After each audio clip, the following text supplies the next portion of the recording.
Let's make it hurt.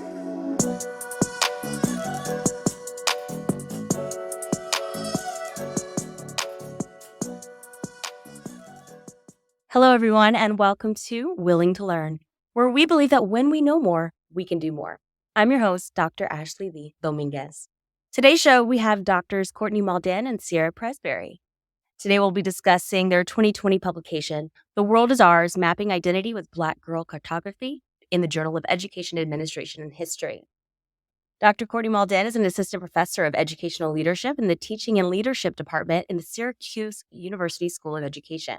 Her scholarly research focuses on amplifying the voices and leadership practices of youth girls of color, with particular attention to how youth perspectives are central to the reimagining and transforming K-12 leadership, schools, and communities. Dr. Mauldin also facilitates the Central New York Educators of Color Dialogue and runs the teen book club, the Breed Love Readers, which she co-founded in Syracuse, New York in spring 2020. Over to Dr. Cierra Presberry. She's an assistant professor in the Department of Leadership and Counseling. Her philosophy of education centers notions of equity, care, and liberation, particularly among institutions that serve marginalized students. As a former special education teacher, she has served elementary and secondary school students in Detroit.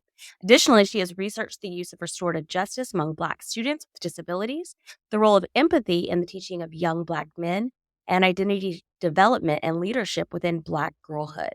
Her work has been published in Urban Education and the Journal of Educational Administration and History. Please welcome to the show. Hello and welcome to Willing to Learn Doctors Courtney Mauldin and Cierra Presberry. Thank you for coming to the show. Thank you for inviting us. Thank you. So today we're going to be talking about a paper that you all published. It is titled The World is Ours, Mapping Identity with Black Girl Cartography. This was published in 2020 in the Journal of Educational Administration and History. But before we get to that, I would love to hear a little bit more about you all's individual trajectories and journeys. I love a good origin story of what brought you to this type of research and work. Dr. Courtney Mauldin, would you like to start us off, please? Sure. And this is the funny thing. Every time I have to introduce myself, I'm like, wait, I'm prepared for every other question always. There's so many things. But I would say that I think what's important when I think about my origin story is naming where I'm from. So my name is Dr. Courtney Mauldin. I'm from the South, but specifically Memphis, Tennessee, which is a city that I'm very proud to be from, based off the arts, the cultural experiences, the sense of community, and also just the learning and teaching experience from elders in the community there, which I think is just rich in history and so much. And so I like to name that I'm from Memphis, Tennessee. And that shapes so much of how I see the world. It shapes a lot of how I see education as well, because I was able to be fortunate enough to have majority Black teachers throughout my K-12 education, which I realize is very rare for most people. And so I feel very fortunate in that regard. And having that level of education with educators who had a different lens and how they taught us also shaped all of my curiosities and interests that I now have as an adult, alongside my mother and grandmother being teachers in my world as well. And so that's kind of what has led me to here in terms of how I think about what it means to make and create in community, what it means to center story, what it means to think about how our stories are not often centered, but how we move them more from the margin to the center and make them, I don't know the word I'm looking for after that, but yeah, but we make them more visible and we make them they are already inherently worthy, but making sure that others recognize their worth in different spaces, like school spaces, but also out of school spaces. So that's what kind of led me to here and the work that I do now. No, I love that. Especially, I love how you said moving from the margins to the center, especially since we're going to be talking about mapping today. So it's an interesting visual to imagine for our conversation. Over to you, Dr. Presberry. A little background, please. Yeah, I don't think, Courtney, we'll ever be able to introduce ourselves without mentioning our grandmas. Like, and that actually, in a job interview, was asked like a similar question about my interest in education or something like that. And I always forget like theories and scholars and things like that. Like, I can't name them off the top of my head. I have to go back and look at my lit review or whatever article. But I mean, that's the one thing that sticks is like your grandmother. Like, you're not going to forget that. And if I ever lose track of anything, I can always go back to like, well, my grandmother also worked in Detroit public schools. and she had to work at the school that my mom went to because my mom kept running away from school. And she just stayed there. She worked at that school for 30 years, and a lot of my family members went there. I went to that school. I eventually worked at that school as my first job, and people remembered her. And like that's what inspired me to go into education in the first place. And my grandmother was a lot to some people. But at the end of the day, they remembered her, Right. and some people were really grateful for that. And I was especially grateful for it. So I started out teaching in Detroit. I was a special education teacher before going back into the world of academia. But I think at the heart of things, like you mentioned, Courtney, my grandmother is there, and the stories from my family and community and things like that. Like that's what centers me. So whenever I start to drift away, that's Mhm. what brings me back to like the why in all of this. I appreciate that, especially y'all both acknowledging your family, your context of where you're coming from, and how important that is to shaping who both of you are and your identities is definitely also another theme that appears in this piece. So let's get to that. How did y'all meet? How did this, take me back to where y'all met and maybe started to have discussions on paper. Now that's a story that I don't mess up. Maybe will tell you like who I am, although I know that, and I just go blank. But this, I'm very good at telling. So I'm sure we have two different versions, but there's Oh, really? Cierra and I were in the same graduate school program, which is probably obvious from the paper. But I was in the leadership program, and Cierra was in curriculum instruction, teaching and education. Yeah. And so I took a lot of classes over there because there were just lots of critical theories and exposure to faculty who did a lot of the work that I valued. And I also came from the classroom. So I was still drawn to pedagogy and cultural context of schools, all of that jazz. So Cierra and I, we took a few classes together. I know we took a humanizing research course together, the course that's mentioned in the article from Dr. Tamara Butler.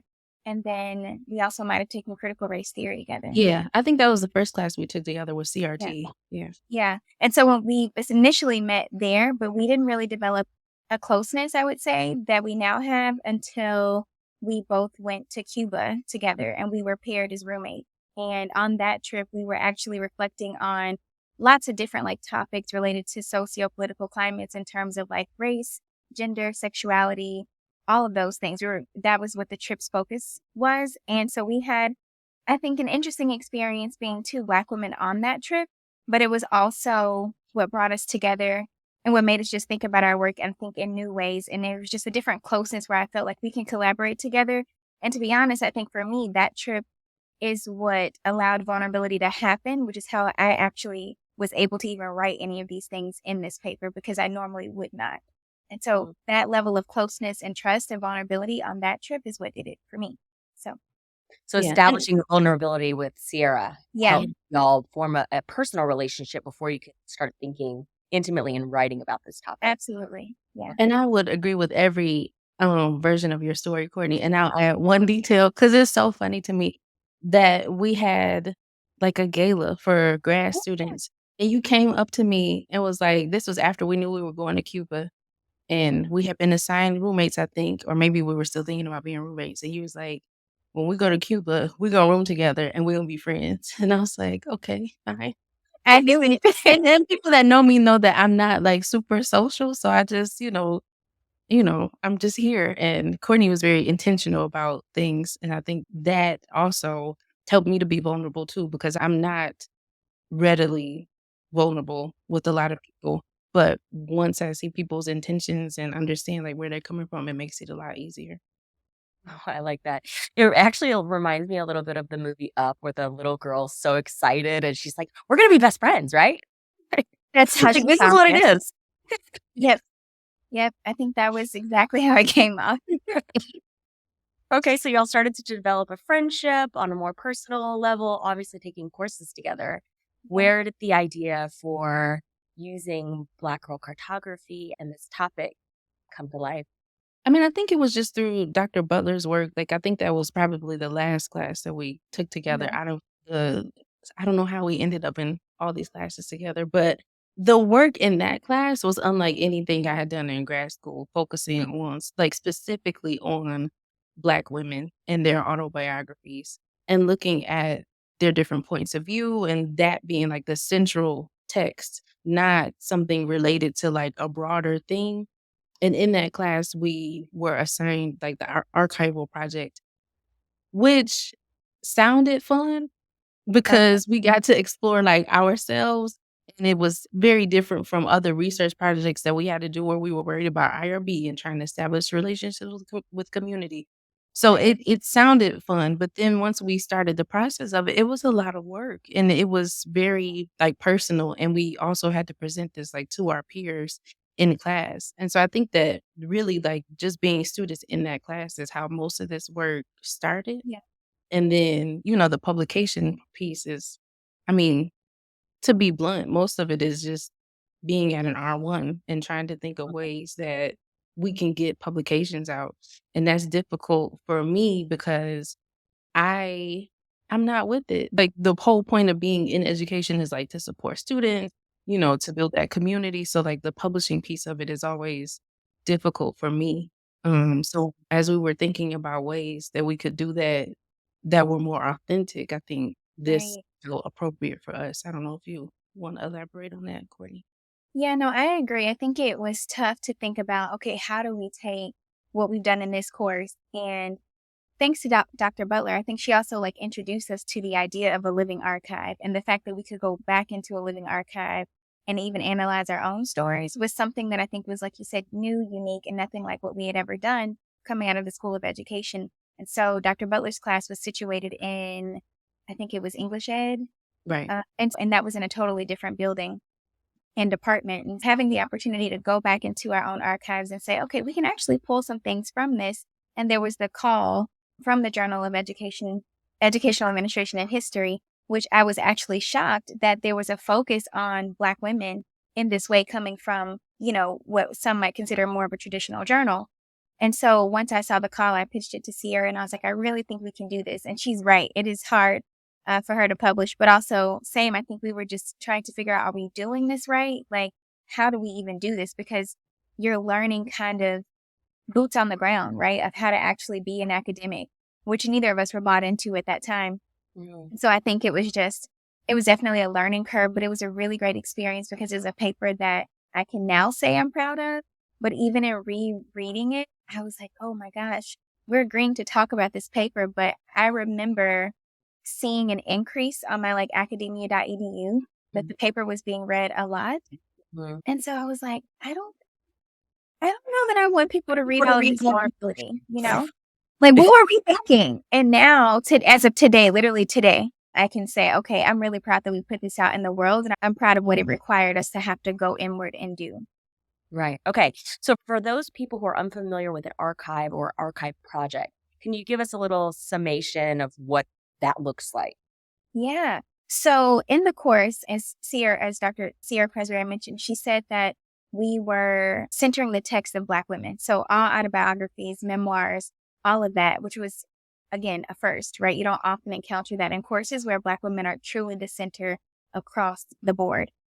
And we were introduced to Octavia Butler's archives. So we were able to actually go into actual archives that exist in different libraries and such. I think Octavia Butler's is at the Huntington, I think. And so is that right? I think so. Yeah. And so we were able to like go and visit that archive through like a website, right? And to like look at her writing, the ways that she documented her life. And so then in the project of creating our archive, which was more focused on different stories and experiences that we've had and how we might chart those, we both just naturally kind of, I think we're drawn to these really big moments that have happened in our lives. And for Cierra, that was a few things, but definitely her son, Tommy. And so thinking about that mother-son relationship and how that really has shaped much of who she's become, that has to be documented in some way, right? And then for me, it was thinking about this intergenerational relationship with my mom, but also with my grandmother. And that experience, it was such an interesting time. I wrote on the article like time warp because it was definitely that, because you're simultaneously experiencing this like incoming loss that you don't know, but you do know is coming. And so it was a very interesting thing to pursue and write about. But again, we document those things. And sometimes our documentation in the archive is a birth certificate, a death certificate, right? When we think about like our own archives, but we live so much more life in between that. And so it was an opportunity for us to really capture that. Now, you described that you saw the call. Now, and y'all both were graduate students at the time. So I would like to hear more about, one, had you all published yet? Had you published before? And if so, or if not, what gave you the confidence as graduate students to be like, oh, I'm going to find this call and we're going to jump and take the opportunity? Yeah, so I had not published at that time, but the call was actually shared with me through, I want to say like the network through UCEA, actually, through Dr. Terry Watson, who was authoring the special issue. And, depending on who you're connected to in that network, she had been my Jackson Scholar mentor. And so receiving that call and reading it, I felt like, maybe I don't feel confident enough to do it by myself, but I feel like this is something we can do together. And so that's what made me say yes. I don't know, Cierra, you might have published by that point. I think the publications, the other ones came around that time and later, because I think Okay. this was the very first one. And the only thing I'll add is that because we were both at Michigan State University at the time, that was the norm. And honestly, there was just a lot of pressure to publish, like to Yeah. leave your program with more than one publication. But since it was the norm, it also felt like we could do it. So Yeah. sharing that with our like advisors and like other professors we were working with, even when we were talking to Dr. Butler about taking up some of her work to inform our own work, she wasn't, I mean, she was helpful, but it wasn't like she treated us as if we were doing something very ambitious. Like that was expected of us, really. And so having those expectations, but then also that support from the different professors we worked with was simultaneously stressful and helpful. I agree. So it sounds like being in the fellows program, the Jackson Scholar program, and then also being in a course and having that mentorship and guidance help push y'all and support you, as well as attending an institution, Michigan State, where obviously really encourages publication and research were all motivating factors. What advice would you offer to graduate students who are perhaps at R1 institution or not, who are thinking, I want to start publishing, but I don't know where to start or how to make these collaborations and relationships like the two of you were able to do in a class? What advice would you offer? I mean, you don't have to do anything alone.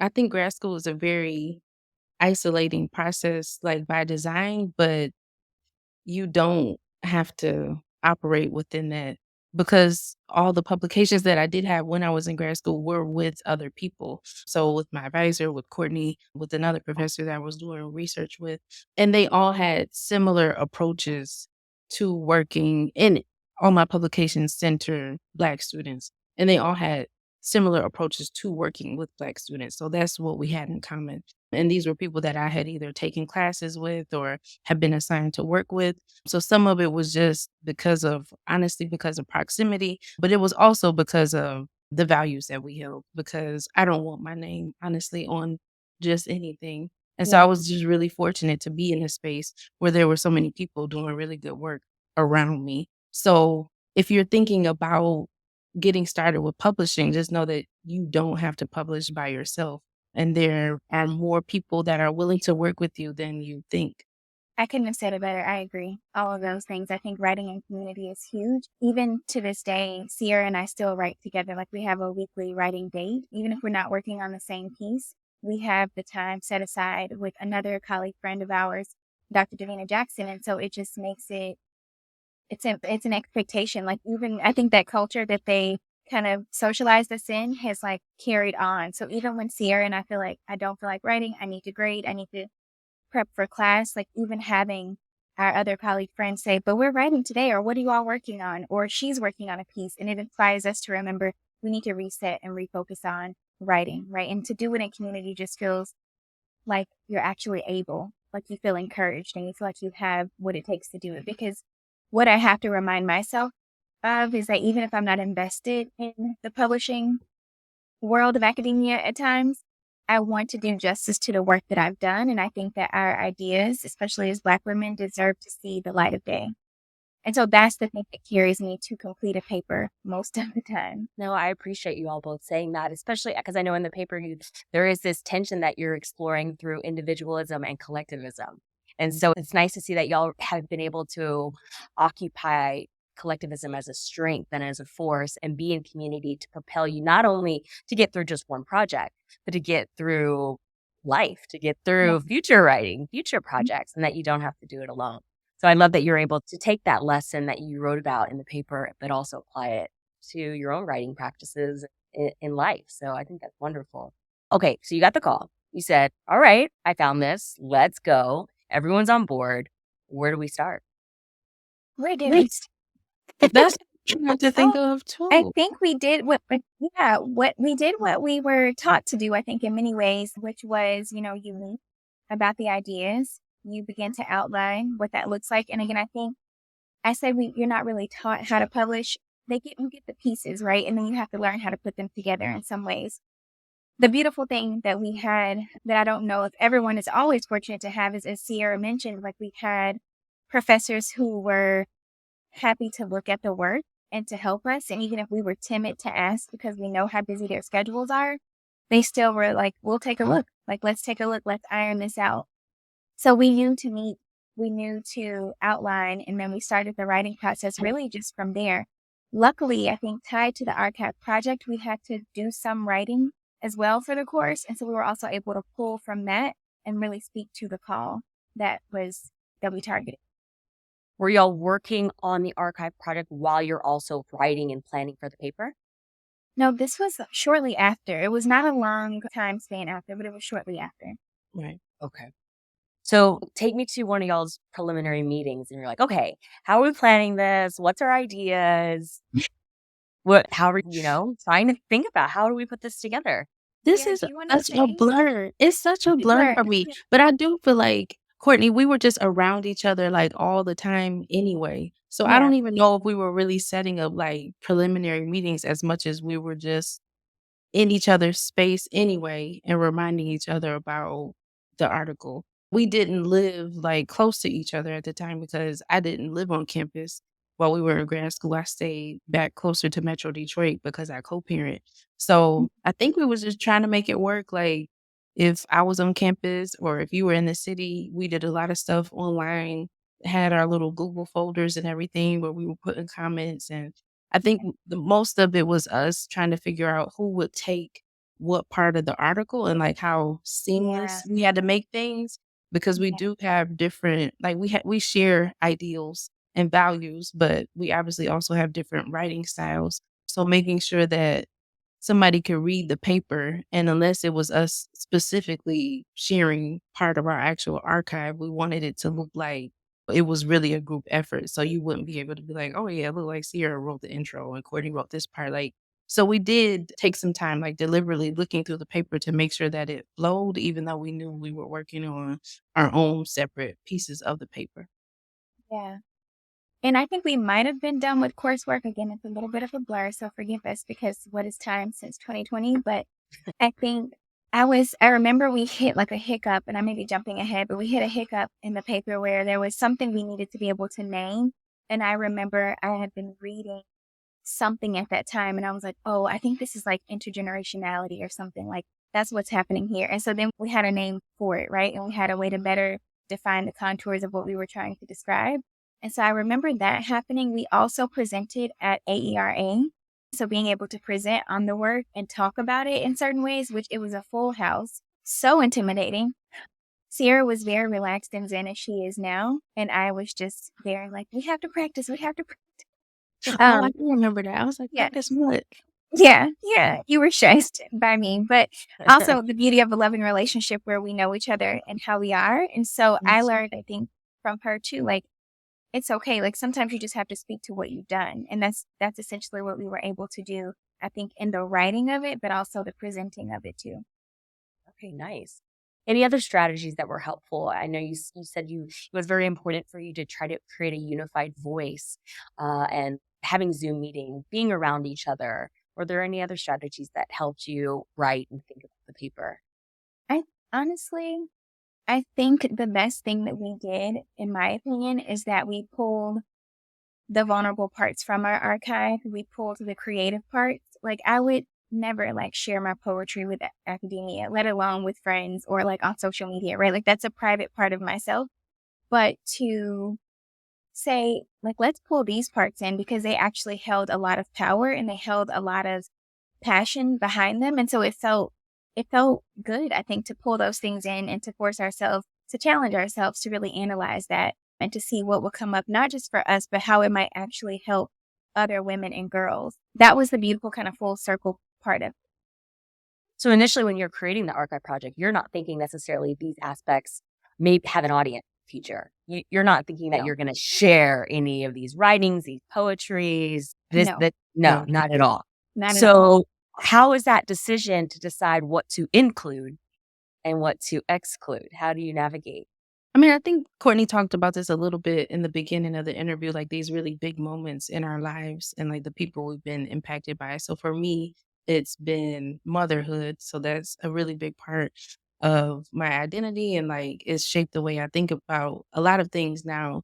And honestly, I think that the poetry that I was writing in grad school was just like, I had to do something else. Like, we have to read all of these articles and figure out APA format and all these different things. And the one reprieve I had, which sounds wild today because it's also the hardest thing, is being a mom. You know, my son cares about me, but he was 2 when I started grad school. So really wasn't thinking about what I had to do for class or my scholarship. But in those moments, I think that I was able to be more authentic with him. And I think that made its way into the work that I was doing. So in choosing like what to include, like I think I was just trying to think of what was most important to me. And I was also thinking about what we had read in the class with Dr. Butler. And, you know, these women were choosing very specific things to include in their own archives. So thinking about like if somebody were to pick this up without knowing who I am or my background, what would I want them to take away from it? And again, the most important part of my life is being a mom. So I think that's how I honed in on what to focus on in my archive. Wonderful. Let's now take a look at the method of Black Girl Cartography. You wrote, quote, Black Girl Cartographers provide the opportunity to explicate the depth of what it means to map our own stories through the lenses we possess and social identities we occupy, drawing on Butler 2018 framework of Black Girl Cartography. For those who are unfamiliar with this, could you give us a few words on what the method is and how someone might approach it if they're interested in using it in their own work? Yeah, so I'll do a little, and we can ping pong here, Sierra. So the Black Girl Cartography framework, it's a framework, right? I don't know that it was meant to be used in the way that we did, but I also think that the way, like, I definitely recommend that people actually go read the Black Girl Cartography paper because it is the one paper, and I tell Dr. Butler this all the time, thank you for this paper. It gave me permission to write differently. It gave me permission to see that we could center our stories. And it also just gave language for the things that we were experiencing, but didn't necessarily have language for at the time. And so the framework, the way that we took it up was it gave us the opportunity to name ourselves as Black girl researchers, but to also reckon with the Black girl within. And if anyone is familiar with Black girlhood studies, they also know that between Black feminisms and Black girlhood studies, there's this like really complicated in between. And we're always trying to find the language for that. I think the framework gives us that. It allows you to have the freedom to explore it. And so we chose to use it alongside the autoethnography because it just made sense. And it also was an opportunity to map out a story. Right. And she writes about this in the paper too, where we think about like mapping in the sense of geospatial location. And so I think that also mattered, which makes me now think about why do I introduce myself and where I'm from, right? It's like, again, giving language to the things that we naturally do. And so that's how we took up the framework and felt that it was a perfect complement, I think, to this autoethnographic approach that we initially questioned, is it valuable? I remember raising that to you, Sierra, like, I don't know if people like value autoethnography. Are they going to see this as worthy?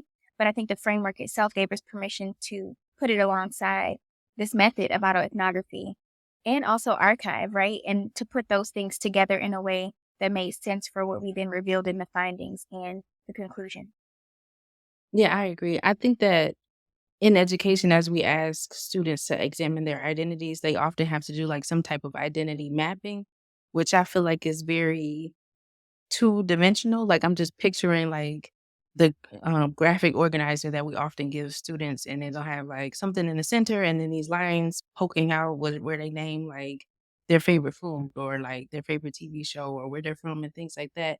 And I feel like Black Girl Cartography is more, like, 3D, but I think that's just because of my brain and me making sense of things. But I feel like it's way deeper than like the traditional identity mapping because we're not just looking at things like your favorite this or maybe like where you live, but also like you mentioned, like the archival aspect of it, Courtney, thinking about like geospatial location, thinking about, and we wrote about this in the article, like time and temporality and like thinking about these things in ways that are not traditional. So like Yeah. things, you know, in terms of we wrote about like intergenerationality and thinking about like time and space in ways that are not the same as everybody putting things like on a chronological timeline. Like I feel Absolutely. like Black Girl Cartography transcends that in some ways where we can look at how these things are intertwined and how they're happening, I think with a lot more depth and in ways that really center and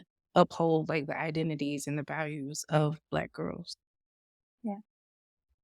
Yeah, I see here in the paper, you asked certain questions of yourself as you revisited the archives.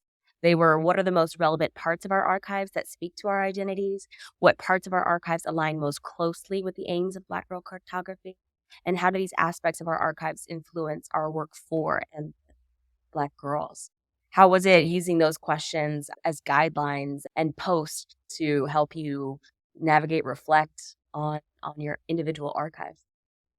I think that's what made us have to do the hard thing, right? Like I mentioned earlier, to challenge ourselves to go to the stuff that we knew, like, I really don't want to include this, but I'm going to because of those questions, right? Of how is this going to help Black women and girls who may be picking this article up in what I thought was just like a grad school classroom. Maybe we'll get 4 readers. Like, who, typically our work is shared just amongst each other, which is not always the greatest thing.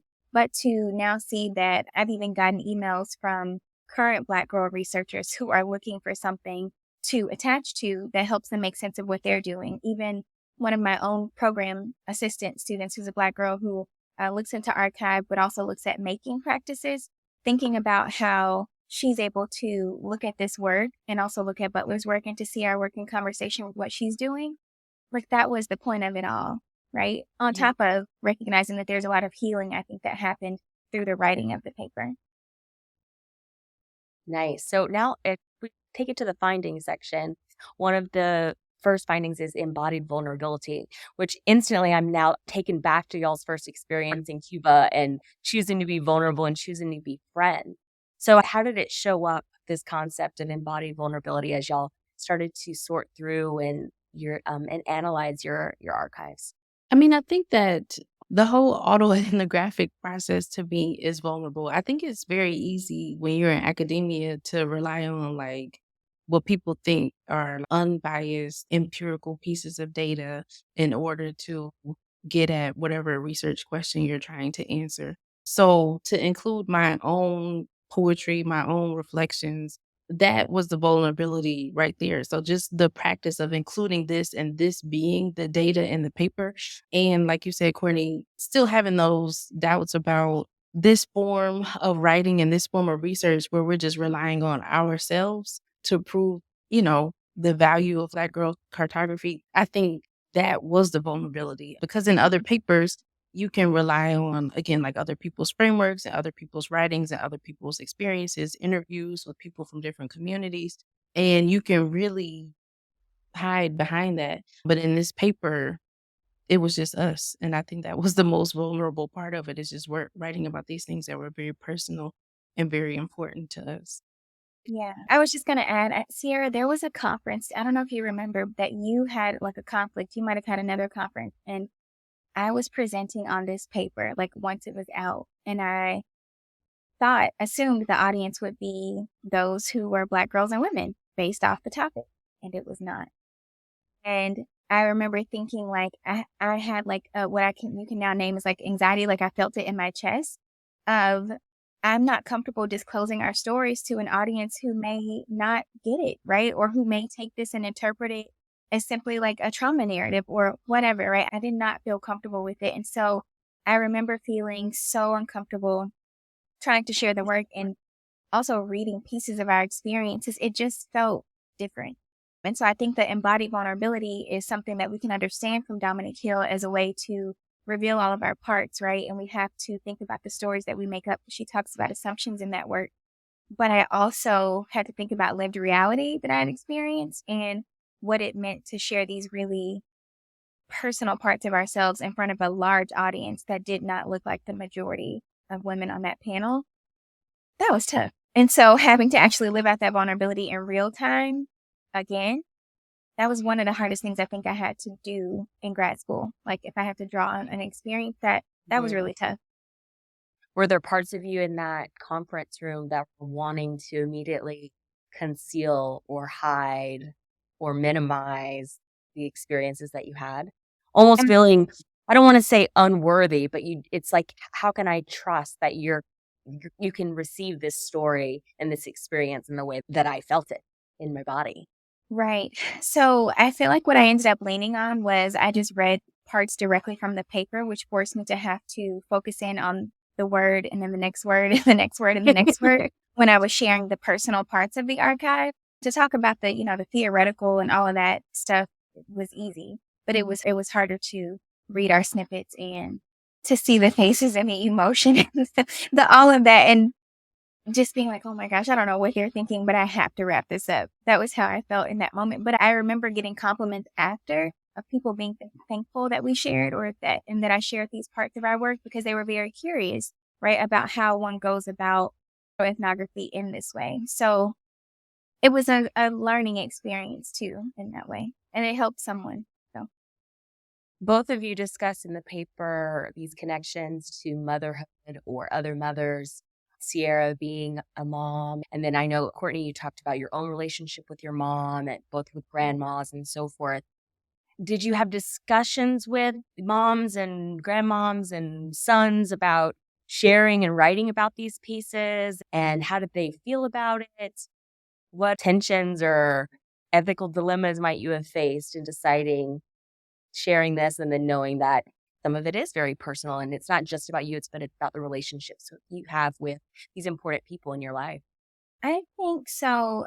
For my archive, and that's why this class was, again, amazing, I interviewed my mom because there was also there were very specific criteria to the project that I don't recall in this moment. But I know that in interviewing a person who could speak to a younger you, right, was really important. And so for me, because of my mom and our relationship, I was like, this is actually a good opportunity to kind of get her view of who I was and who I've become and how she sees me. And so doing that was actually very interesting because I talk about meditating on the silences in our conversation in the interview, which again, I think deeply personal work. And we both probably have shared this kind of sentiment that the academy doesn't deserve everything, especially these parts. I'm like, no, absolutely not. But I think that it was a really good thing to have to do because when else would I have done that? When else would I have had documented audio of, right, of the ways that my mom experienced me and what it was like for her to be a mom and what it was like for her to parent or mother a little girl when you also needed mothering yourself in other ways. So that was interesting. I also did a lot of reflection, which led to some of the poetry that I include in the piece because my grandmother at that time was supposed to be recovering from a stroke, but then she was on hospice, but it was unclear. And I was like, what's going on? It was just all very difficult. And I was reading at the time, I think this is important. I don't think it's documented, but now I want to write about this later. I was reading Tracy K. Smith's book, Ordinary Light. I think that's the title. And it's a memoir-ish type of book as well, which was inspired by, we were already reading all the stuff in Dr. Butler's class, but I was inspired because I wanted to continue reading memoirs. And I remember in her book, she was also having a very similar experience with her mom. And so it was something about her releasing that through writing. I don't even know if I'm answering the question anymore, but her releasing that through writing that led me to this being in my archive because it was happening to me in real time. And I wanted to document. Now I forgot the question, but As far as for instance, did you share the paper with Yes. your mom. Yes. So I don't know that I shared it. I know that she knew or found it, and I don't know how. And she asked me a little bit about it later, like, well, and I had some hesitation because I didn't share it directly because I didn't want her to be offended by what I was writing, although it wasn't, like an expose and anything like that. But I Right. just felt, I felt hesitant, like the things that she might have still been healing within herself, what this might do. So she found it again on her own and did not necessarily offer it, which is not necessarily the ethical practice for all graduate students listening. Typically, you want to share, right? But I didn't share it. And when she found it, she had questions about it and pulled some pieces out. But then later, months later, after we kind of dialogued about it, she thanked me that I was able to release and that she was happy that I had that space to heal through that. And so I think, she's also one who is an avid reader and journals and writes all the time. So I think she was starting to make these connections of like this was good for her to be able to do. But it doesn't mean that it was like a very smooth initial reading of the paper. There's a piece you say here in the paper, quote, sharing this portion of my archive was difficult, particularly in the classroom space. The norms of schooling in classroom spaces are not traditionally structured for Black girls or women to find outlet for loss, grief, and the ability to process those emotions. And then skipping forward, while this practice was one of embodied vulnerability, it also cultivated a space for healing. Yeah, it did that. And we shared aloud with our class, like the whole archive. And that was deeply personal because these are people that we would continue to take classes with and continue to see. But I was like, this is like a bare all kind of situation. And now they know these parts of us, right, that they wouldn't have known just from the day to day. So, yeah. I think it's interesting, though, also because it sounds like there was healing that the project and the method was able to offer you not only in the course, but then also through your relationships with mothers in your life. Yeah. What about you, Cierra? Yeah, I think that I mostly focused on my role as a mom and as a newer mom at that point because my son was younger. So there was nothing to share. Like, even if I had told him, hey, son, I mentioned you in this article, he'll be like, what are you talking about? He's older now, he's 10. So, and I actually haven't thought about sharing this with him because I have like quotes from him in the article about Okay. being from outer space and asking me questions about life and stuff. So I think he'll be amused by it now because he does love being like the center of attention. But also at that time, I was also like a newly single parent. And it was taking a lot of time to figure out like what that meant for me and to deal with like just things that I hadn't taken the time to think about in terms of like my own identity and things that I had suppressed just for the sake of being a good partner or being whoever people expected me to be in terms of like just a good woman. Like being a single mom, I think takes a lot of that away because I don't have time to focus on upholding all these different notions of what people expect of me. Like I really need to take care of my son. And so just being with him and only him in a lot of different spaces has really changed my mind about what it means to be almost everything that I already am. So when we talk about healing, I think in that sense, it was very healing for me to just really focus on how motherhood has shaped my identity and how I move forward. For listeners, there's a sweet moment in the paper where Dr. Presberry says that her son had been searching for a spaceship and that it crash landed here on Earth. And then you wrote, quote, my son's insistence on ignoring the bounds of time and space for the sake of crafting his own origin story may seem naive, but it actually connects to a more courageous practice of disrupting the ways that we often rely on dominant ideals to construct our own identities. Skipping forward, you wrote, his authenticity comes from a solid sense of belonging, an assurance that he will always be kept. Yeah. And that's, it's wild to me because I'm that community. It starts with me because he is my son. And then just thinking about like, well, technically that is me. So if he's able to do these things, then so am I. So all these things that I'm relearning from somebody that, is learning from me, it's like all of this is in me already. And sometimes I don't see it. But because my son is out here doing these things that I'm often afraid to do, it just reminds me of how capable I am. So it's always just amazing to me. I know. I think it is really beautiful. you tie this all back at towards the end of the paper of what does all this mean for leadership for Black girls? What do we want? What do we want to see? What do we envision futures for Black girls being in leadership, in school leadership? What are our dreams? What are your dreams for what you want to see for Black Yeah. women and girls in the future? So one, just thinking about that, we like brought this all together to that point. Like, I'm very proud of this. You Right. know, this paper makes so much sense now. And it, on a personal note, I will say that as I was rereading it, and I'm in the third year review, phase of all of the academic world. And I'm like, this is it. Now all of my work makes sense to me again. And as you mentioned earlier, Cierra, like sometimes we get lost, right? And we get kind of disengaged and honestly just like over labored in the academy. But rereading this paper and now just kind of seeing my trajectory since we wrote this paper in terms of my investments in Black girlhood and how I see Black girls in literacy and how I see spaces of healing for girls and women being this really transformational thing. It all just makes so much sense. And I did not connect it in those ways until rereading this paper. So I'm really fortunate that we had the opportunity to do it, one, and that I could see the full kind of life of it, and I think there's still more to come. However, I think that for me, at least, when I think about Black girls and leadership, what was very clear to me during this paper and when I was a kid and even now is that Black girls are always already leading in school.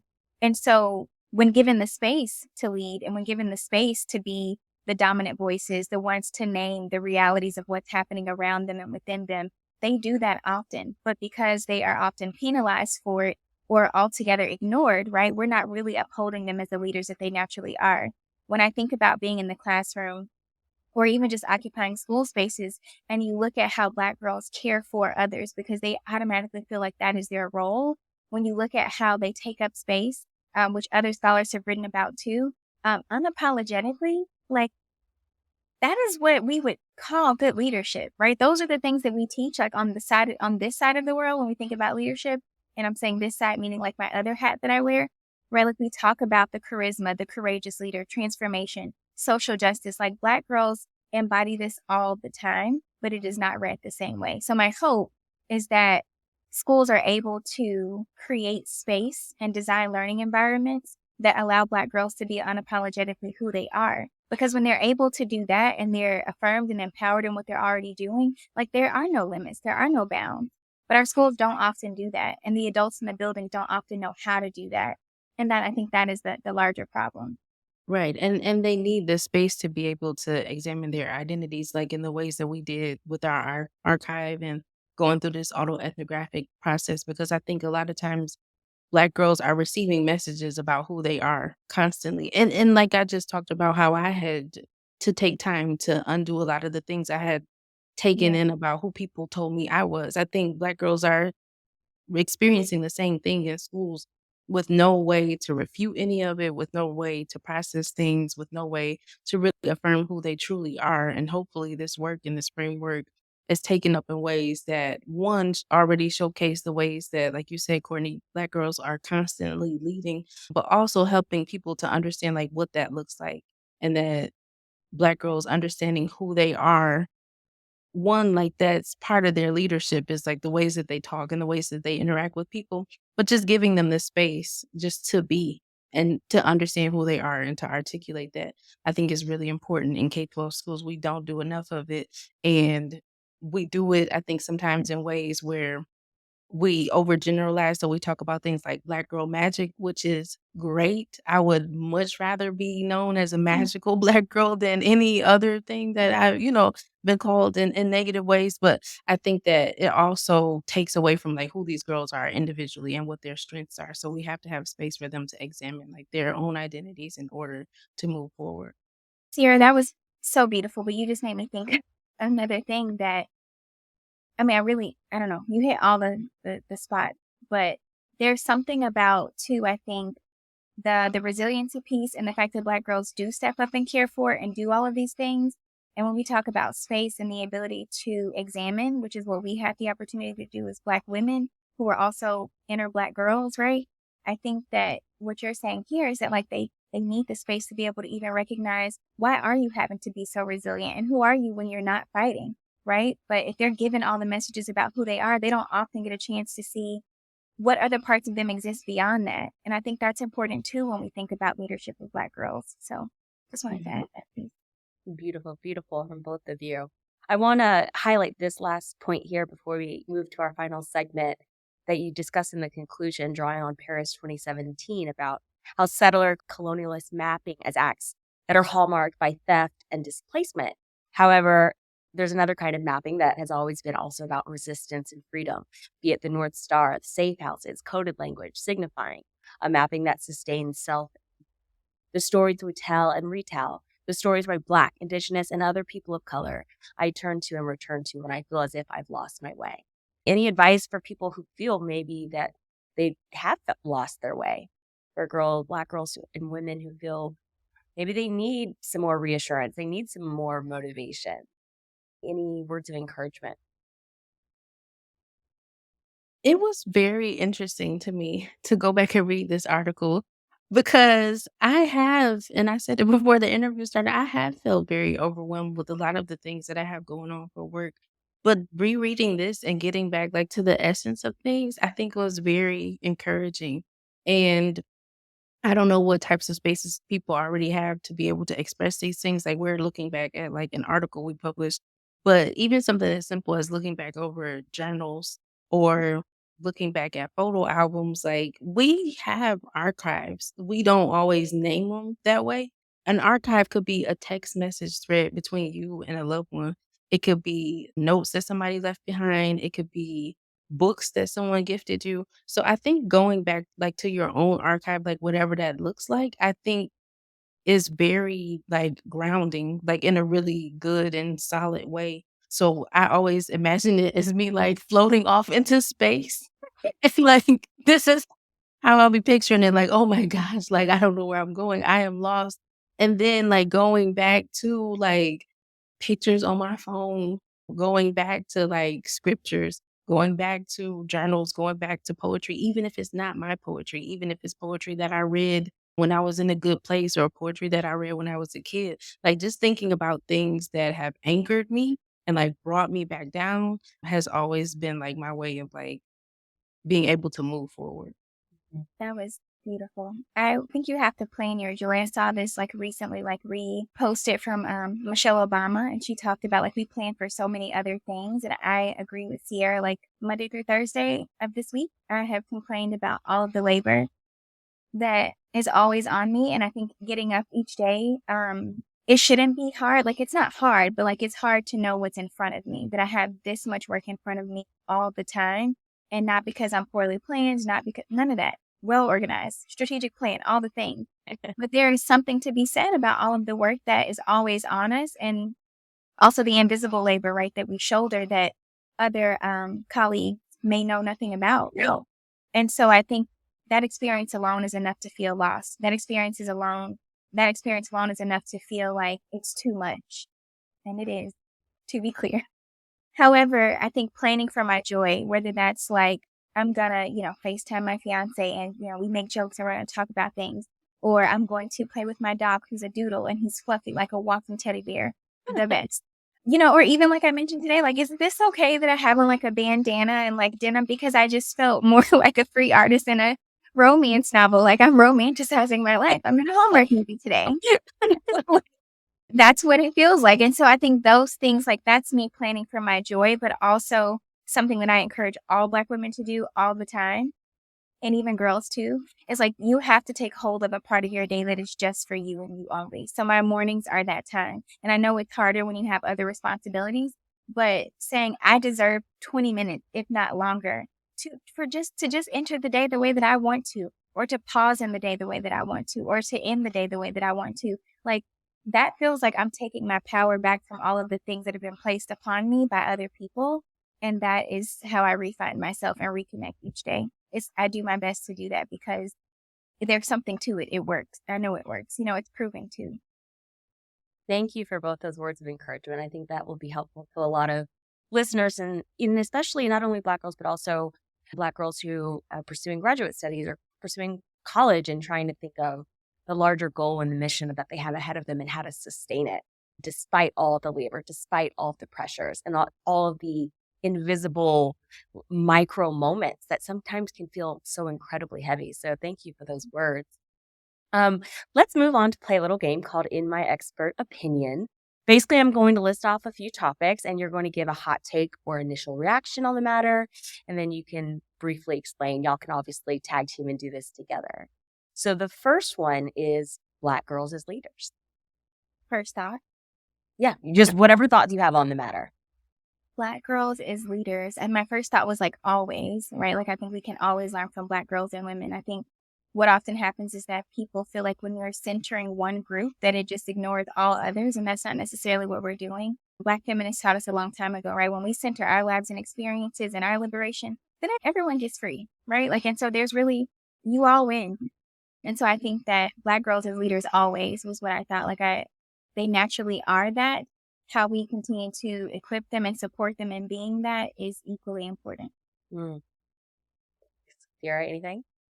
Oh no, I agree. I mean, my thought was that it was just it's necessary. I think that some people think it's in terms of diversity, like they'll think of Black girls as leaders as something that's secondary. Like we have leaders that look a certain way, and it would be nice if we could get another Black woman or something like that. But it's necessary. It's not something that should be an afterthought. Okay, good. What about cartography and autoethnography as a method? People who are interested in it, would you recommend it? What are your any thoughts? I definitely would recommend it, but I will say that it is not a cop-out. I think that we're worried about people like valuing like our opinion. Like that was the first hurdle to get past was like, is this like a legitimate method? But then on top of that, like now we have to do research on ourselves and we have to be vulnerable and we have to tell the truth and we have to think about how once we put this in writing, it is out there forever. And of course, like, you know, as humans, like we grow and we change and we evolve. So we have to be okay with whatever our truth is today being printed and being that one piece that people will read and will take up and make their impression of us. So it's a very difficult process. I don't think it's as easy as people think. Like, well, they're not interviewing other people; they're just looking in their diary. Like, it's a lot more complex than that. I think it has a lot of different pieces that we didn't really consider before we did it, and once we were in it, we were just in it. But I do think that, like I just mentioned a minute ago with grounding, like looking back on it, like even if my ideas about these things change, like at the time I was writing and I was talking about stuff my son said, like as a 3-year-old and as a 5-year-old, he's 10 now, like things are very different in our lives. But I'm still proud to have used this method because that was what was true for me at the time. And it made me more vulnerable in expressing those things and being okay with the fact that, like, if things change, like, that's just a part of me that existed at that time. And I can always be whoever I want to be in the future. And I think that's how we have to look at the archive overall for anyone at that moment in time. Nice. Okay, and lastly, what are your thoughts on Black girls and women being vulnerable with one another? It's also necessary, like very necessary. I don't Yeah. know if I have the capacity. Like this is something I struggle with like in general. I'm not about to be vulnerable with everybody. I feel like everybody doesn't deserve it. I feel like everybody is not going to be empathetic. They're not going to see things from my point of view. But it's very necessary for me because I feel like Black women have been the main people in my life. I've gotten help elsewhere, of course, but Black women have been the main people to get me through like the toughest times. And they would not have been able to do that for me if I hadn't been vulnerable because it's very easy for me to pretend like things are great. I'm not super social, so people just assume like if they don't see me that I'm doing okay. So it takes a certain level of vulnerability for me to be able to contact people, like to reach out for help or even to just tell people like, you know, I need you to check on me every now and then. I need you to hold me accountable for these things. So only through vulnerability am I able to like continue to build these communities that I have with Black women.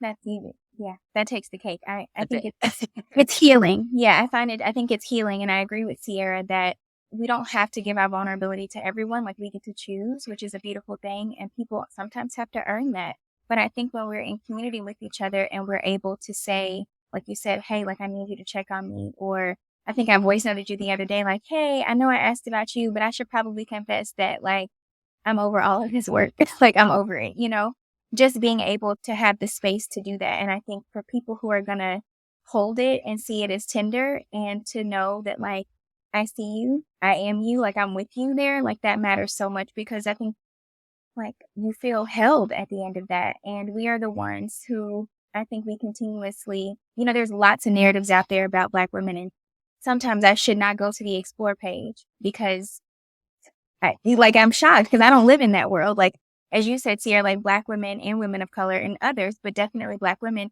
have held me up. Like they have supported me. They have been the ones to make sure I'm okay and have gotten me through some of the darkest times. So yeah, like that's the real narrative. That's the dominant narrative that we don't get to see often. And so I think it's healing if Black women feel hesitant to do it. We have to be reminded of the instances where it has been what it needed to be for us, even if there's been hurt along the way, which I don't want to discount for some. I think that's lovely too, to think that me checking on you is also a way of me checking on myself. Yeah. Like, I'm here for you, but girl, I need you too. Let's do this together and let's uplift one another through it all because it's not easy. Okay, lastly, before I let you go, any resources you can recommend to listeners who are interested in your research topics?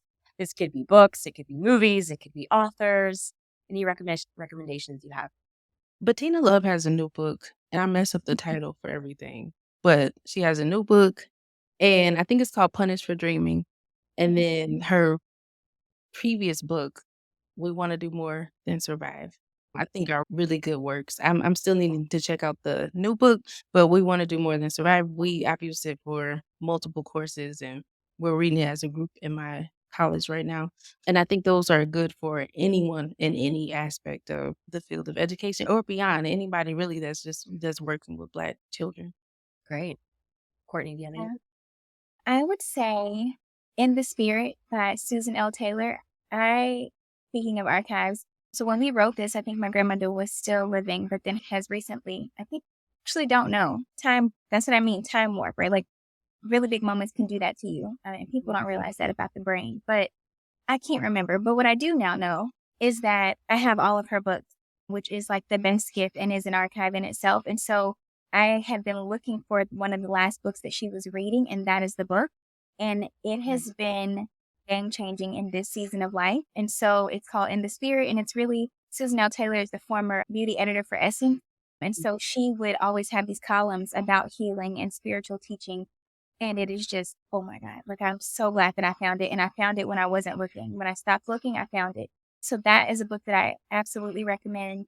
And then this book is reprint. The Black Women Writers at Work has recently been reprinted. And so I highly recommend this book. It has many of the great Toni Morrison, Maya Angelou, Toni Cade Barrett. Definitely that. And The Source of Self-Regard, Toni Morrison. That's my last one. Because so much goodness is in that book. So much goodness.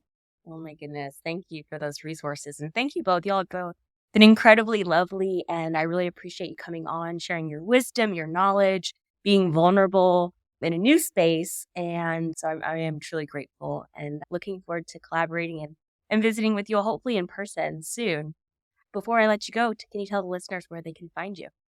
That's a great question. So I am, in this moment, I am still on Twitter. I don't know that I'm supposed to be, so please don't judge me. I have to find all the alternative spaces that people are going to. I don't know where, so please tell me. But I'm on there at Dr. Court_Mauldin. If that's not right, I can tell it to you later. I think that's my handle. And I also run a YA book club for Black girls, the middle and high school girls. And so I'd love to send people to that page. And that's at the Breedlove, BREEDLOVE Readers, READERS, at the Breedlove Readers. And that's on Instagram. Wonderful. Thank you. You know how people send emails and they be like, I hope this email finds you well. And I'd be like, I am upset that you found me. So don't find me. No, I mean, I have a Twitter account. Have I opened it in a while? No, but I'd be willing to check it. So I'll give you the handle, which is a joke. And I'm not changing it because I think it's funny. It's OG Mommy Johnson, like OG MOMMY and the name Johnson, it's like OG Bobby Johnson from the movie. That's my now X, I guess, handle. And then I am on Instagram, not academically, but it is what it is. My Instagram handle is CB Presberry. So my first two initials, CB, and my last name, Presberry. Yeah, I will respond like to messages and things, but academically, I'm out here in the academic streets, like trying to attend all the conferences. So I'll be at the Critical Race Studies and Education Association conference. I'll try to make it to UCA and to ARA in the spring. So hopefully I can run into people in person rather than, behind the screen. So we'll see. Wonderful. Thank you both for joining and being on Willing to Learn. Thank you so much for having Thank us. you for having us. It was wonderful. Yes.